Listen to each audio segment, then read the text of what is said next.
자, 세상에서도 먹는 것이 대단히 중요하다고 하죠. 왜 그래요?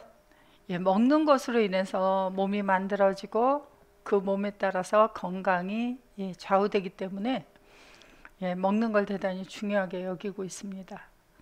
그래서 계속 이제 얼마나 더 좋은 것을 먹을 것인가 하는데 이제 사람들은 신경을 쓰고 있어요.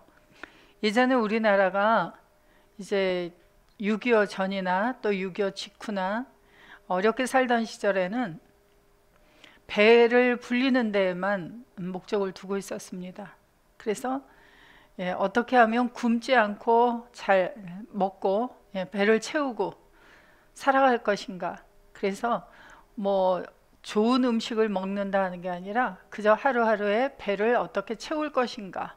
그래서 배를 채우면 그저 만족을 하고 살던 시절이 있었어요. 그런데 이제 우리나라도 점점 이제 경제가 좋아지기 시작하면서 어떻게 하면 건강에 더 좋은 것을 먹을 것인가 하는데 초점을 맞추고 있죠. 그래서 어떤 음식은 뭐 어디에 좋다, 어떤 영양소가 많다 이렇게 계속 이야기들을 해요. 그래서 예전에는 밥하고 고기 먹으면 좋은 시절이었지만 지금은 우리가 예전에는 생각하지 못했던 무기질들, 비타민 뭐 등등의 그런 것들이 또 몸에 필요하다. 그래서 이제 어떤 것이 어디에 좋은지에 계속 이제 방송에서도 말을 하고 의사들이 나와서 얘기를 해주고 있어요. 하나님의 나라도 마찬가지입니다. 우리나라에 처음 이제 기독교가 들어왔을 때는 그저 예수만 전하면 됐어요. 그래서 교회를 나오십시오, 예수를 믿으십시오 이렇게 하면 되던 시절이 있었어요. 그래서 예수 믿으면 복 받습니다, 예수 믿으면 천국 갑니다 이것만을 전했죠. 그런데 이제는 어떻게 믿어야 제대로 잘 믿을 것인가에 대해서 초점을 맞추고 있습니다. 그래서 이제 헬라어 히브리어를 보게 되어지고 그리고 하나님의 말씀이 하나님의 자녀들에게 어떤 걸 말씀하고 있는지 온전히 알아야 된다. 그래서 성경을 더 연구하는 그러한 시대가 되었어요. 그래서 지금은 무조건 예수만 전하던 시대에서 이제 벗어나게 되어졌어요. 좀 이제 뭐라고 할까요? 성장했다고 할까요? 기독교 전체가. 그런데 그 중에서도 이제 어떤 말씀을 먹어야 할 것인가에 대해서 우리가 이제 초점을 맞추고 있습니다.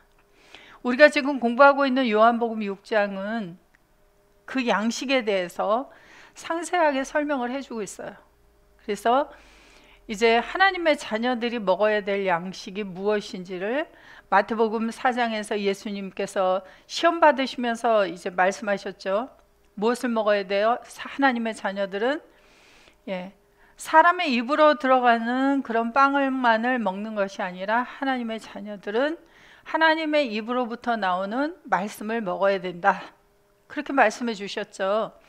그리고 요한복음에 오니까 요한복음 4장에서 예수님께서 잡수시는 또 다른 양식이 있었어요. 그래서 요한복음 4장 30절부터 33절의 내용을 보면 제자들은 빵을 사러 이제 동네 성으로 갔죠. 사마리아 성으로 들어가서 입으로 들어가는 빵을 사러 갔다 왔는데 예수님께서는 거기 앉아서 하나님께서 보내어주는 자를 기다리셨고 사마리아 여자가 등장하게 되죠. 그래서 사마리아 여자와 말씀을 나누게 되어져요.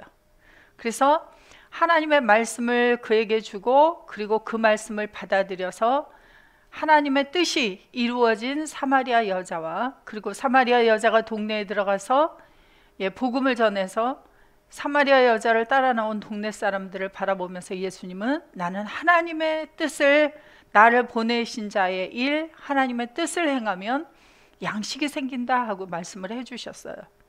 그런데 다시 요한복음 6장에 와서 이 양식에 대해서 상세하게 말씀을 해주고 계십니다. 그래서 자, 요한복음 6장 1절부터 다시 한번 우리 읽어보면서 살펴보도록 하겠습니다. 자, 그 후에 예수께서 갈릴리 바다 곧 디베랴 바다 건너편으로 가심에 큰 무리가 따르니 이는 병인들에게 행하시는 표적을 보미러라. 자, 많은 사람이 따랐는데 왜 따랐냐면 예수께서 병자들에게 행하신 표적을 보고 그리고 예수님을 따르게 되어졌어요. 예수께서 산에 오르사 제자들과 함께 거기 앉으시니 마침 명절인 유월절이 가까운지라. 그래서 유월절에는 무엇을 먹는 절기이죠? 애굽에서부터 양을 잡아서 양의 살을 먹고 양의 피는 문인방과 설주에 바르고 그리고 쓴나물과 함께 무교병과 양의 고기를 뱃속에다가 집어넣은 사람들이 애굽으로부터 재앙이 건너가게 되어지고 그리고 애굽으로부터 나와서 광야로 나오게 되는 절기가 바로 유월절입니다. 그 유월절에 바로 어린 양이신 예수께서 지금 사람들 앞에서 말씀을 전하고 계시는 거예요. 자, 예수께서 눈을 들어 큰 무리가 자기에게 오는 것을 보시고 빌립에게 이르시되 우리가 어디서 떡을 사서 이 사람들로 먹게 하겠느냐 하시니, 그래서 여기서 이제 빵을 어디서 살 것인가 하는 문제를 빌립에게 이야기를 하고 있습니다. 자, 큰 무리가 오면 사람들은 무엇을 생각하고 사람들을 쳐다보겠습니까? 지금 예수님이 이 큰 무리를 바라보는 그 입장과 빌립이 바라보는 입장이 전혀 다르다고 하는 것을 여러분들은 아셔야 돼요. 우리가 성경을 보면서 그동안에 많은 오해를 했습니다. 그래서 이 요한복음 6장을 보면서 어디에 초점을 맞췄냐면 오병이어의 기적이 일어났다. 오병, 보리떡 5개와 그 다음에 물고기 2마리를 가지고 5,000명을 먹이고도 12바구니가 차도록 남게 되었다. 그러니까 뭐가? 사람들이 먹어야 될, 어떤 사람들이, 예수님을 떠나버리는 사람들이 먹어야 될 양식들이 풍족하게 공급되어지는 상황을 보고 사람들은 오병이어의 기적이다. 마태복음에 가면 마태복음 14장에서 오병이어, 그 다음에 마태복음 15장에 가면 오병이어가 아니고 7병이어, 그래서 몇천 명씩을 먹인 사건을 가지고 이제 이야기를 하고 있습니다. 자, 예수님은 큰 무리를 보시면서 무엇을 생각하셨는지, 빌립은 또 이 큰 무리를 보면서 무엇을 생각하는지 한번 우리가 잘 살펴보도록 하겠습니다. 자, 예수님께서 빌립에게 물어봤어요. 어디서 빵을 사서 이 사람들로 먹게 하겠느냐? 자, 예수님께서 제자들을 선택하시기 전에 마태복음에서 보면은, 요한복음에서 보면 예수님께서 제자들을 만나실 때의 상황에서는 양식을 이제 바로 가르쳐 주지 않으셨어요. 그래서 마태복음 4장에서는 제자들을 만나기 이전에 마귀로부터 예수님이 양식이 무엇인지에 대해서 시험을 받고 계시죠. 요한복음에 와서도 1장에서 제자들을 만나게 되어지고, 그리고 나서 4장까지 오는 동안에 예수님께서 이제 양식에 대해서 이야기를 하지 않으세요. 묵묵히 뭘 하십니까? 하나님의 입으로 나오는 말씀을 그들에게 공급해 주고 계셨어요. 그리고 요한복음 4장에 와서 이제 양식에 대해서 알려주시죠. 그런데 요한복음 3장에서는 하늘로 가려면, 하늘에 들어가려면 어떻게 해야 되는지를 말씀해 주셨죠. 그러기 위해서 예수 그리스도를 보내주신다 하는 말씀만 하셨습니다. 자, 요한복음 4장과 요한복음 6장은 얼마나 거리가 떨어져 있나요? 성경으로. 자, 오늘날에는 이제 글씨가 작은 성경은 요한복음 4장과 6장이 한 페이지, 한 장만 딱 넘기면은 만날 수 있어요. 요한복음 4장 33절 다음에 한 장을 딱 넘기면 요한복음 6장이 나옵니다. 자, 여러분들은 제자들만 바라보고 계시는데 여러분들은 요한복음 4장을 읽고 요한복음 6장으로 오셨어요. 5장을 건너오면서 양식을 생각해요? 안 생각해요? 요한복음 6장에 와서 어디서 빵을 사서 이 사람들로 먹게 하겠느냐 하면 빌립만 시험에 드는 것이 아니라 우리도 또한 똑같이 이 사람들을 먹게 하려면 어떻게 해야 되지? 하고 생각을 하실 거예요. 5천 명이나 되는 20세 이상이 5천 명이나 되는 사람들, 20세 이하인 아이들도 있고 여자들도 있는데 이 사람들에게 어떻게 빵을 사서, 더구나 이스라엘의 당시에는 이렇게 많은 사람들에게 빵을 공급할 큰 빵 공장도 있었을까요? 없었을까요? 그렇게 큰 공장이 아마도 없었을 것 같아요. 그래서 더구나 지금 여기는 그 어떤 도시가 아니죠. 보시면은. 그래서 큰 무리가 지금 6월절이 가깝기 때문에 지금 예루살렘을 향하여 가는 과정에 있어요. 그런데 이 큰 무리를 보시고 예수님은 어떻게 이 사람들에게 어디서 빵을 사와야 먹게 할 수 있겠느냐 하시면, 물어보시면 여러분들은 지혜로우시니까 뭐라고 대답을 하실 것 같아요. 그런데 빌립은 이 사람들로 먹게 하겠느냐 하고 질문을 하셨어요. 그러자 자 보십시오. 빌립이 뭐라고 대답을 하나. 이렇게 말씀하시면 친히, 그러니까 예수님 자신은 빌립이 어떻게 대답할 것을 아시고 빌립을 시험하려고 하셨다 그래요. 왜 시험을 하세요? 예수님께서 왜 시험을 하세요? 시험을 보면서 뭐가 되어지죠? 성장이 되어져요. 얼마 전에 제가 어느 분하고 대답을 하면서 우리의 되어지는 모든 일들이 하나님의 계획하심 속에 이루어지는데, 우리가 예수님을 영접하고 예수 안에 있다는 것을 알고 나서도 우리가 또 예수님을 잊어버리는 상황, 예수님을 기억하는 상황, 이러한 일이 되도록 하는 것이 하나님의 섭리이냐 아니냐 하는 이제 문제를 가지고 대화를 나눴습니다. 우리가 이런 시험을 겪지 않으면 하나님의 하나님 되심을 알 수가 없어요. 아브라함은 여호와 하나님의 말씀을 듣고 이제 하란을 떠나 가나안을 향해 왔고, 가나안에 들어와서 제일 먼저 만난 일이 뭐라 그랬어요? 기근이에요. 기근을 만나면서 아내를 빼앗기게 되어지는 상황을 겪게 되어집니다.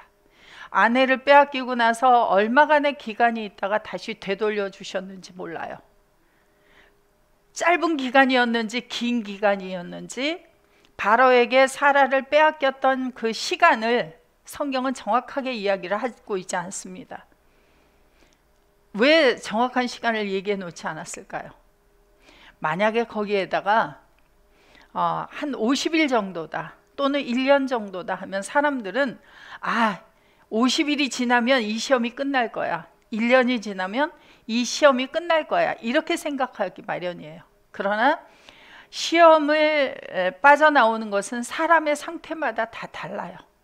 믿음의 상태에 따라 다르고 기질에 따라 다르고, 그래서 하나님께서는 우리들에게 여러 가지 시험을 준비해 놓고 계시지만 우리를 멸망하게 하기 위한 것이 아니라 우리를 성장시키고 우리를 장성하여 그리스도의 분량에 이르러서 하나님의 아들로서의 일을 감당하기에 부족함이 없도록 하게 하기 위한 시험들을 허락하신다는 거예요. 그런 시험을 거치지 않으면 우리가 성장하지 않습니다. 내가 영접한 예수에 대해서 우리가 경험하지 않으면 잘 알 수가 없어요. 내게 오신 예수님, 내게 함께 계신 아버지 하나님의 위대하심이 얼마만한가, 어떻게 나를 지켜주고 계시는가 하는 것들을 경험해 봐야 돼요.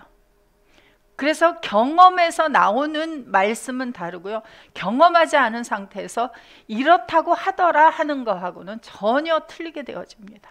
그래서 하나님의 아들들 모두가 영접한 예수님에 대해서, 함께 하시는 아버지 하나님에 대해서 온전히 경험하시게 하기 위해서, 하나님의 나라에 대해서 온전히 알게 하기 위해서 이와 같은 시험을 허락하시는 겁니다. 그래서 빌립을 시험하는데 이걸 읽는 여러분들도 지금 시험을 받고 계시는 거예요. 자, 빌립이 대답했습니다. 각 사람으로 조금씩 받게 할지라도 200데나리온의 떡이 부족하리이다. 그래서 1데나리온은 남자 어른이 받는 하루의 품삯 정도이다라고 이야기를 해요. 계산이 아주 빠른 사람이죠, 빌립은. 그래서 이 많은 사람들을 먹이기에는 한 사람이 먹는 빵의 양이 값이 얼마 정도 되니까 200데나리온 정도의 돈을 가져도 빵은 부족하다. 자, 여러분들은 어떻게 대답하실 거예요? 이제 제가 이 말씀들을 공부하고 나서의 대답은 또 다르겠죠. 그런데 저도 역시 이걸 보면서 예전에는 똑같이 빌립은 그냥 계산이 빠르다 이렇게 생각만 했었을 거예요. 그런데 빵이 어떤 빵이냐 하는 것을 우리가 앞에서 공부를 많이 했죠. 그래서 예수 그리스도께서 빵이 되시고 예수님이 빵집이 되셔서, 그래서 예수님에게 가서 사오는 빵과 그리고 악한 자에게 가서 사오는 멸망에 이르게 하는 빵이 있다라고 우리가 얘기를 했어요. 하나님의 입으로부터 나오는 빵, 하나님이 함께하지 않는 자로부터 나오는 빵 다르죠. 그래서 어디 가서 사올 것인가, 어느 빵을 먹어야 되는가. 그런데 이 빌립은, 자, 예수님과 빌립의 대화를 보시면 여러분은 무슨 생각이 나세요? 한국의 그 이야기 중에 그런 게 있죠. 뭐가 있어요? 이쪽에서는 이런 질문을 했는데 저쪽에서는 전혀 다른 대답을 해요. 그걸 뭐라고 하죠? 동문서답. 동쪽에서 뭐 질문했는데 서쪽 대답을 하고 있어요. 그럼 전혀 다른 대답이 나오는 거죠. 그래서 구약에 보면 나의 생각은 너희의 생각과 다르다. 얼마만큼 다르다 그래요? 하늘과 땅이 먼 것처럼 그렇게 멀다 그래요. 그런데 그게 가까워지려니까 어떻게 해야 돼요? 우리가 예전에 그리스도 밖에 있을 때는 하나님의 생각이 어떤지, 하나님의 뜻이 어떤지 전혀 관심도 없었고 그냥 무작정 기도할 때만 하나님의 뜻을 따라 살게 해주십시오 라고 뜻도 모르면서 기도를 했어요. 그런데 이제는 하나님의 뜻을 아는 여러분들이 되셨습니다. 왜요? 그리스도 예수 안에 있으니까. 주님은 하나님의 뜻을 따라 사시는 분이시고 하나님의 말씀대로 따라 사시는 분이죠. 그래서 하나님의 뜻을 이루시는 분이셨어요. 그래서 우리가 그러한 예수 그리스도 안에 들어가 있기 때문에 우리가 하나님의 뜻에 대해서 이제 관심을 갖게 되었고 하나님의 뜻을 아는 우리가 되었어요. 그럼에도 불구하고 이 성경을 지금 보는 모든 우리 사랑하는 형제들의 생각이 모두 다 다를 거예요. 왜? 주 안에서 자란 상태에 따라 다 다르기 때문에. 그래서 대답이 틀렸다 그래서 우리가 뭐라고 할 필요는 없어요. 왜? 아직 다 자라지 않았으니까. 이제 말씀으로 자라면 우리의 생각이 모두 다 동일해질 거예요. 주 안에서. 자, 예수님은 앞에 모인 큰 무리를 어떻게 하시기를 원하세요? 물론 세상에 배도 고프니까 세상의 양식도 먹여야 하지만 예수님께서는 세상의 양식을 먹이러 오신 분입니까? 죄를 사하고 자기 백성들의 죄를 사해서 그리스도 예수 안에서 산자를 만들어서 하나님 앞에 드리러 오신 분이십니까? 우리도 그리스도 예수 안에 들어가 있으니까 이제 이방인을 살려서 산 제물로 하나님 앞에 드리는 일을 해야 되죠. 그러려면 어떤 양식을 그들에게 먹여야 돼요? 그래서 빌립과 예수님은 동문서답을 하고 있는 중입니다. 지금. 자, 제자 중 하나 곧 시몬 베드로의 형제 안드레가 예수께 여짜오되, 그랬더니 빌립이 그렇게 얘기를 하니까 베드로의 형제 안드레가 옆에 있다가 아이고 200데나리온이나 되는 돈이 있어도 부족합니다 하니까 아이고 예수님, 우리가 가진 것이 이거밖에 안 되는데 이 수많은 사람들에게 이 조그만 것이 뭐가 되겠습니까? 하고 이제 얘기를 하고 나와요. 여기 한 아이가 있어. 보리떡 5개와 물고기 2마리를 가졌나이다. 그러나 그것이 이 많은 사람들에게 얼마나 되겠습니까? 자, 이 보리빵이 얼마나 큰 빵인지는 모르겠으나 그 빵 한 개로 몇 명이나 먹을 수 있을 것 같아요? 물고기는요? 제가 성지순례를 직접 가지는 않았으나 그 빵과 함께 먹는 물고기를 보면 물고기가 큰 물고기가 아니더라고요. 그러면 이 물고기 두 마리가 도대체 빵과 함께 몇 명이나 먹일 수 있는 물고기가 되겠습니까? 자, 안드레도 예수님과 대화가 제대로 되고 있어요? 안 되고 있어요? 예수께서 가라사대 이 사람들로 앉게 하라 하신데 그곳에 잔디가 많은지라 사람들이 앉으니 수요가 몇 명쯤 됐어요? 5,000명쯤 되었다 그래요. 자, 숫자를 세는데 몇 세 이상의 남자만 세어요? 이스라엘이 그 당시에는 남자의 숫자 20세 이상의 숫자를 세고 있죠. 그러면 수많은 사람들이 지금 모여 있는 거예요. 그런데 가지고 있는 건 뭐예요? 보리빵 5개, 물고기 2마리예요. 그런데 또 다른 빵이 있죠. 그래서 예수께서는 일단 빵을 가지고 축사하신 후에 앉은 자들에게 나눠주시고 고기도 그렇게 저희의 원대로 주셨다 그래요. 자, 축사하신 후에 그래서 사람들은 예수님이 감사의 하나님 앞에 감사의 기도를 드리고 내 말을 들어주신 것을 감사합니다 하고 축사를 하셨기 때문에 어떻게 되어졌어요? 보리빵과 물고기를 가지고 몇 명을 먹였어요? 20세 이상의 남자의 숫자만 5,000명이 되는 그 큰 무리를 다 먹일 수 있었다. 그러니까 어떻게 이제 기도를 해요? 주로 무슨 문제를 가지고 기도할 때 먼저 감사한 후에 그리고 기도를 하면 하나님께서 이제 이루어 주신다. 그렇게 얘기를 하죠.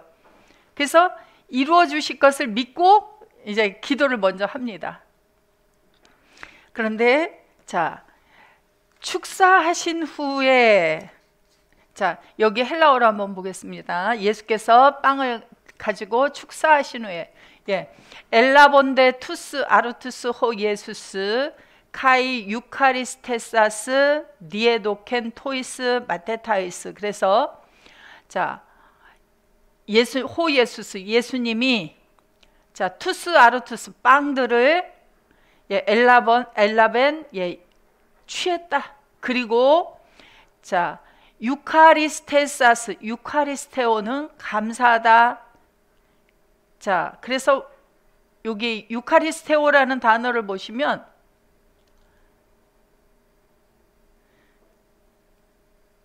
원어사전 유카리스테오는 뜻이 보시면은 감사하다, 감사를 표현하다, 은혜를 말하다예요. 그래서 유카리스테오 감사하셨어요. 자, 그래서 여기 조금 내려 보시면은 감사한 후에 그래서 감사한 후에 디에도켄 넘겨주었다 토이스 마테타이스 제자들에게. 그래서 감사하신 후에 제자들에게 넘겨주셨어요. 자, 예수님은 왜 감사를 하시고 제자들에게 이 빵을 넘겨주셨을까요? 예수님의 기도를 들어주실 것을 하나님 앞에 미리 감사하셨을까요? 그래서 우리가 많이 오해하고 있는 이 유카리스테오라는 단어를 한번 이제 살펴보기로 하겠습니다. 예수님께서 어떠할 때에 감사를 하셨는지 볼 거예요. 자, 요한복음 11장 41절. 돌을 옮겨 놓으니 예수께서 눈을 들어 우러러보시고 요한복음 11장은 나사로가 이제 병들어서 죽게 되었죠. 죽게 되었는데 예수님께서 빨리 가셔서 그를 고쳐주셔야 되는데 예수님께서는 일부러 늦게 가셨어요. 그래서 나사로가 그만 죽었습니다. 그래서 나사로를 장례를 치러서 무덤 속에다가 나사로를 장례를 치렀어요. 그래서 그 이제 무덤에 가셔서 예수님께서 나사로를 살리는 상황이에요. 그래서 무덤 앞을 이렇게 막고 있는 돌을 이제 큰 돌을 옮겨 놓고 예수께서 눈을 들어 우러러보시고 가라사대 아버지여 내 말을 들으신 것을 감사하나이다. 항상 내 말을 들으시는 줄을 내가 알았나이다. 그러나 이 말씀을 하옵는 것은 둘러선 무리를 위함이니 곧 아버지께서 나를 보내신 것을 저희로 믿게 하려 함이니이다 그래요. 왜 감사하고 그리고 기도를 지금 드리느냐 하면 왜 그렇게 한다 그래요?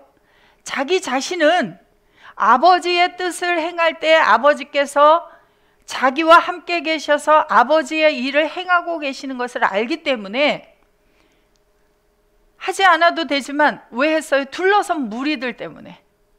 둘러선 무리들이 예수님을 아버지께서 보내신 것을 믿게 하려고, 아버지의 일을 하고 있는 것을 믿게 하려고 이 말씀을 하시고 큰 소리로 나사로야 나오라 부르시니 죽은 자가 수족을 배로 동인 채로 나오는데 그 얼굴은 수건에 쌓였더라. 예수께서 가라사대 풀어 놓아 다니게 하라 하시니라.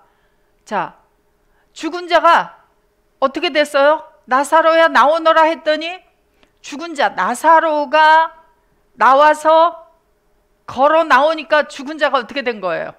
살아났죠. 그러니까 예수님은 하나님 앞에 감사했는데 무엇 때문에 감사한 거예요? 예수님의 말씀, 하나님 앞에 드린 말씀이 뭐였어요? 이 죽은 자가 살아나게 되어지는 일을 하나님 앞에 말씀드린 거죠.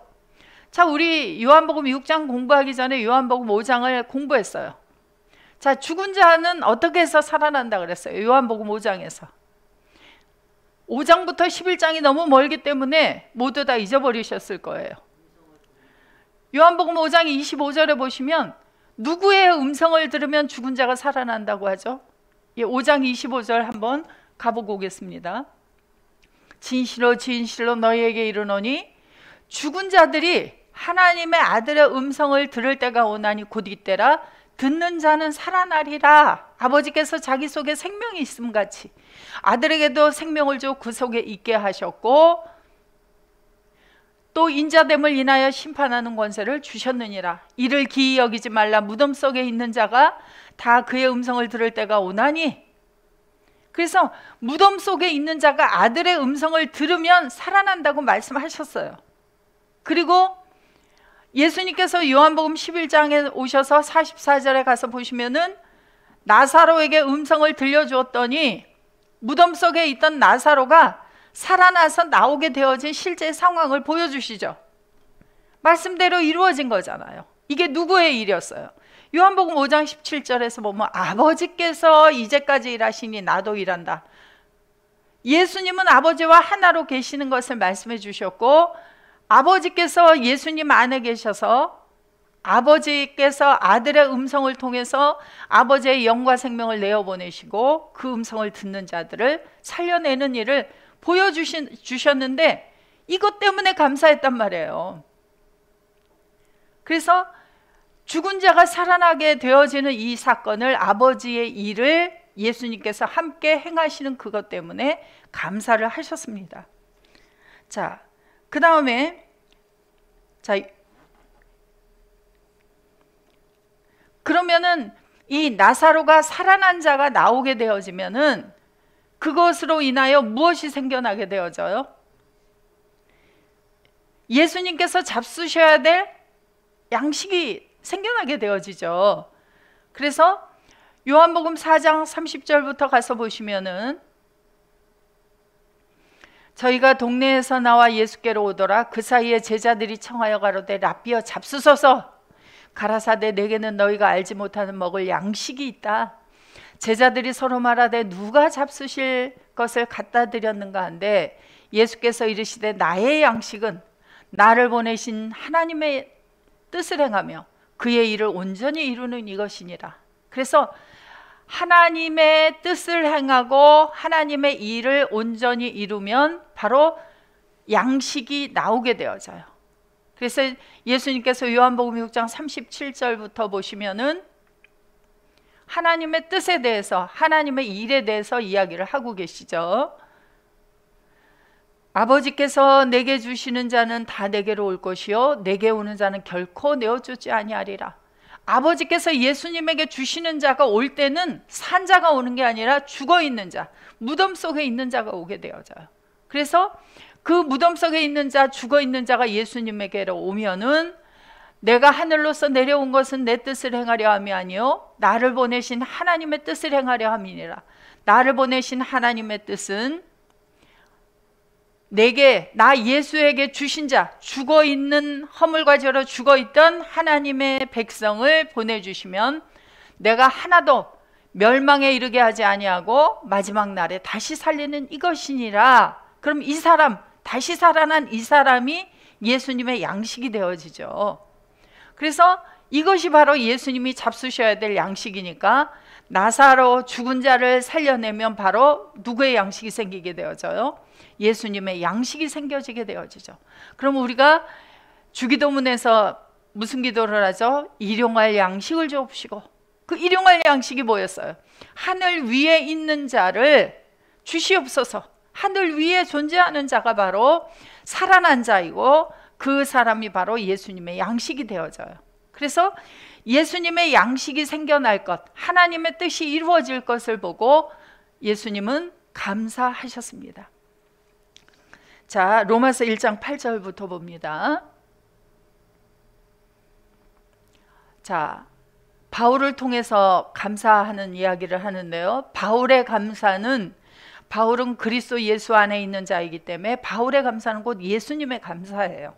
그래서 첫째는 내가 예수 그리스도로 말미암아 너희 모든 사람을 인하여 내 하나님께 감사함은 너희 믿음이 온 세상에 전파됨이로다 그래요.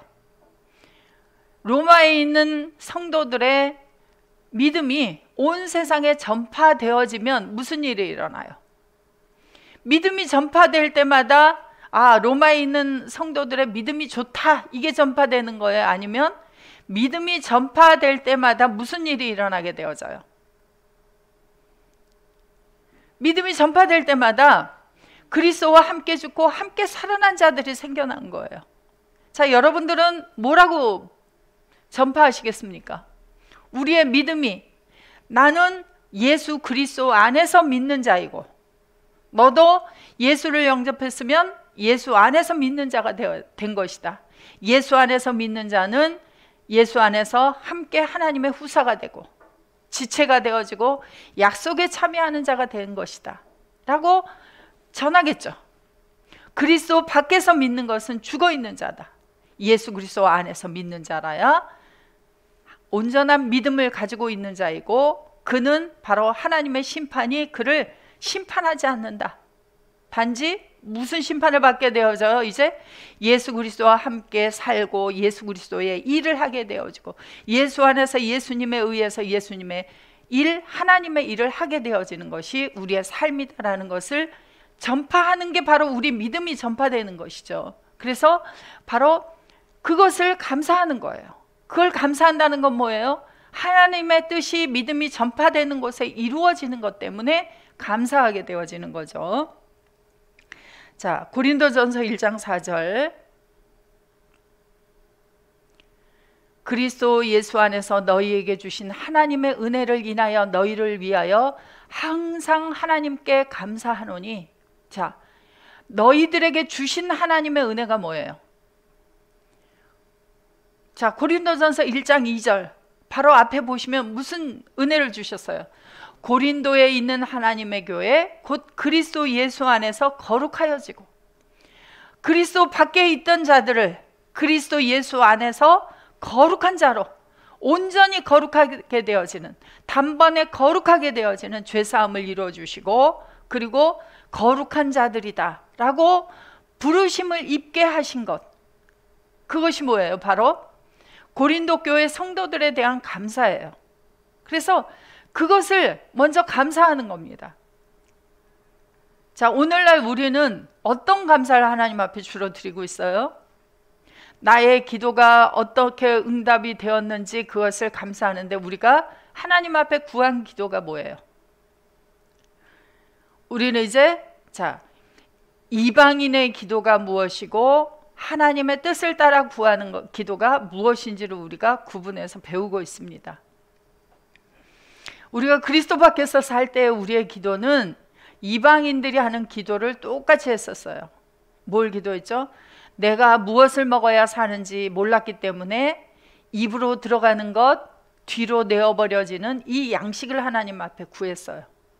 내가 무엇을 먹고 마셔야 산자가 되는지, 어떻게 해야 하나님의 아들이 되는 것인지, 이러한 것들에 대해서 잘 몰랐기 때문에 우리는 세상에 먹을 것, 세상에 입을 것, 세상에 또 뭘 자고 일어나야 되는 주거지를 위해서 하나님 앞에 구했고, 내 가족들이 하나님의 뜻을 행하는 하나님의 나라의 가족이 어떻게 이루어지는 걸 몰랐기 때문에 우리는 세상의 육신의 가족들을 내게 주신 그 가족을 육신으로 잘 되는 것만 위해서 하나님 앞에 간구하는 그런 기도를 많이 드렸습니다. 그러한 기도는 이제 이방인들이 구하는 기도라고 하기 때문에 우리는 이제 그러면 어떤 기도를 드려야 되는가? 그래서 예수님을 통해서 배운 주기도, 주님이 하셨던 그 기도, 하늘의 뜻이 이루어지게 되어지는 그 기도를 하나님 앞에 드리면 무엇이 생겨나게 되어져요? 예수 그리스도 안에서 거룩하게 되어진 하나님의 자녀들이 생겨나게 되어져요. 그것을 하나님 앞에 감사하는 거예요. 그래서 우리도 복음을 전해서 나온 자들을 위해서 그들을 향한 하나님 앞에 감사하는 기도가 뭐예요? 하나님께서 나에게 주신 은혜, 허물과 죄로 죽었던 나를 예수 그리스도 안에서 산자로 만들어준 것과 같이 주님 안에 있는 나를 통하여 저들에게 복음이 전파되게 하시고, 저들에게도 나에게 주신 이 하나님의 은혜와 동일한 은혜를 저들에게 허락해 주셔서 그리스도 안에서 거룩하여진 하나님의 아들로 만들어 주신 것을 감사합니다. 이는 너희가 그의 안에서, 그리스도 안에서 모든 일 곧 모든 구변과 모든 지식의 풍족함으로 그리스도의 증거가 너희 중에서 경곡해 되어, 그래서 그리스도의 증거가 뭐예요? 예수 그리스도 안에서 거룩하여진 이 증거가 너희 속에서 경곡해 되어 너희가 모든 은사에 부족함이 없이 우리 주 예수 그리스도의 나타나심을 기다림이라. 그래서 주께서 너희를 우리 주 예수 그리스도의 날에 책망할 것이 없는 자로 끝까지 경곡해 하시리라. 이러한 기도를 하나님 앞에 감사하며 간구하는 거예요. 자, 그 다음에 고린도전서 11장 24절, 축사하시고 떼어 가라사대 이것은 너희를 위하는 내 몸이니 이것을 행하여 나를 기념하라 하시고, 예수님께서 제자들과 성찬식을 행하시면서 6월절에 양의 살과 양의 피를 가지고 행했던, 그리고 무교병을 가지고 행했던 6월절 무교절의 행사를 바꾸어서 이제 예수님께서 마태복음, 마가복음, 누가복음에서는 어떤 성찬식을 행하죠? 그래서 빵을 떼어주시면서 이것은 내 몸이다, 포도주를 주시면서 이것은 내 피다 하시고, 하나님 나라에서 나오는 그러한 포도주를 마실 때까지는 내가 다시는 이것을 마시지 않겠다라고 말씀하시죠. 그래서 축사하시고 떼어 가라사대 이것은 너희를 위하는 내 몸이다, 이것을 행하여 나를 기억하라 하시고, 식후에 또한 이와 같이 잔을 가지시고 가라사대 이 잔은 내 피로 세운 새 언약이니 이것을 행하여 마실 때마다 나를 기억하라 하셨으니, 너희가 이 떡을 먹으며 이 잔을 마실 때마다 주의 죽으심을 오실 때까지 전하는 것이니라. 자, 그러면 주님께서 제자들과 함께 성찬식을 하시면서 축사하신 후에, 축사하시는 건 왜 축사하신 거예요? 제자들을 향하여 하나님 앞에 감사하는 것이 뭐였어요? 그 당시에는 바로 예수님께서 고난을 받으시고 그리고 부활하시고 난 후에 새 언약의 온전한 그리스도의 살과 피가 전하여지면 어떤 일이 일어나게 되어지죠? 그리스도의 살과 피를 먹고 마시는 성찬식이 행하여지는 새 언약이 성취되어지면 새 언약의 하나님의 자녀들이 나타나게 되어질 것을 하나님 앞에 감사하는 기도였죠. 그래서 감사하신다 하는 것이 어떤 세상에 빵이 많이 생기고 세상에 물고기가 많이 생기는 그런 감사를 한 것이 아니라 예수님의 감사는 이와 같이 하나님의 뜻이 이루어지고 그리고 하나님의 새 언약이 성취되어질 것을 보시고 하나님 앞에 감사를 하셨습니다. 자, 에베소서 1장 16절, 너희를 인하여 감사하기를, 에베소 교회 성도들을 인하여 감사하기를 마지 아니하고 내가 기도할 때 너희를 말하노라. 우리 주 예수 그리스도의 하나님 영광의 아버지께서 지혜와 계시의 정신을 너희에게 주사 하나님을 알게 하시고, 자, 어떻게 하기를 원했어요? 하나님을 알게 하시고 너희 마음 눈을 밝히사 그의 부르심의 소망이 무엇이며 성도 안에서 그 기업의 영광의 풍성이 무엇이며 그의 힘의 강력으로 역사하심을 따라 믿는 우리에게 베푸신 능력의 지극히 크심이 어떤 것을 너희에게 알게 하시기를 구하노라. 그러면은 감사한 건 무엇 때문에 감사한 거예요? 하나님을 알게 되어지고 마음의 눈이 밝혀져서 기업의 영광의 풍성이 무엇인지를 알게 되고 그리고 능력의 지극히 크심이 어떤 것을 알게 되어진 것을 하나님 앞에 감사하게 되는 거죠. 그것 때문에 알게 되어지는 성도들 때문에 하나님 앞에 감사한 거예요. 우리가 이제 하나님 앞에 우리도 기도를 해야 되잖아요. 그렇죠? 어떠한 기도를 어떻게 해야 될 것인가? 우리는 이제 주님 안에서 주님과 함께 주님에 의해서 하나님의 뜻을 따라 우리도 기도해야 하고 감사해야 하는데 우리의 감사가 단지 세상에 어떤 것이 구해져서 세상에 어떤 물질적인 것이 나에게 필요한 것이 공급되어지는 것도 물론 감사하지만 그것보다 원천적인 감사는 무슨 감사예요? 내가 하나님의 자녀 된 것과 내가 그리스도 예수 안에서 하나님의 일을 계속해 갈 수 있다는 이것이 감사한 것이고 그것을 통해서 나온 하나님의 자녀들을 인하여 감사하고 그들이 또한 하나님의 일을 하게 되어지는 성장한 하나님의 아들들이 되어진 것을 인하여 하나님 앞에 감사하는 거예요. 그래서 하나님의 나라가 점점점 지어져 가고 완성되어지고 그것을 바라보면서 우리는 하나님 앞에 감사하는 기도를 해가는 것입니다. 자, 빌립보서 1장 3절. 내가 너희를 생각할 때마다 나의 하나님께 감사하며 간구할 때마다 너희 무리를 인하여 기쁨으로 항상 간구함은 첫날부터 이제까지 복음에서 너희가 교제함을 인함이라. 너희 속에 착한 일을 시작하시는 이가 그리스도 예수의 날까지 이루실 줄을 우리가 확신하노라. 예. 자, 우리 앞서 이제 복음을 열어주셔서 그 복음을 전파하셨던 우리 사랑하는 목사님, 미국에 가서 복음을 증거하시면서 우리를 생각할 때마다 하는 기도가 무엇이겠어요? 다시 3절부터 우리가 또 복음을 전하여 나오는 성도들을 생각할 때마다 하나님 앞에 감사하는 기도가 뭐겠어요? 너희 무리를 인하여 기쁨으로 항상 간구함은 첫날부터 이제까지 복음에서 너희가 교제함을 인함이라. 그래서 복음에서 너희가 교제함을 인하여 감사한다 그랬는데, 자 5절을 헬라어로 한번 보겠습니다.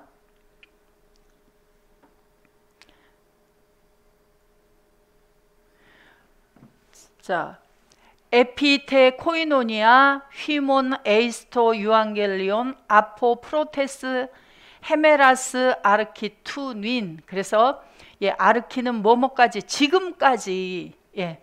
프로테스 헤메라스 아포. 자, 소유격 여기가 전치사 구가 되어져요. 그래서 헬라어를 공부할 때 가장 먼저 공부해야 될 것이 바로 이 전치사입니다. 아포라는 전치사 소유격이에요. 그래서 헤메라스까지 전치사 구를 이룹니다. 그래서 아포는 뭐뭐로부터, 그래서 첫날로부터 지금까지. 에이스토 유앙겔리온, 에이스는 뭐뭐에서가 아니라 뭐뭐 안에서, 토 유앙겔리온, 복음 안에서 휘몬 너희들의 코이노니아에 대하여, 에피테 코이노니아 때문에 감사하는 거예요.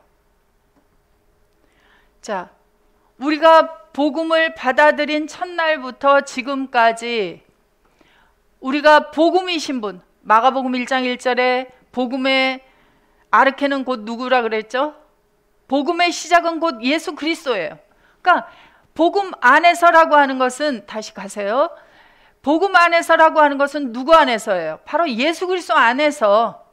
예수 그리스도 안에서, 빌립보서 1장 3절, 복음이신 분 예수 그리스도 안에서.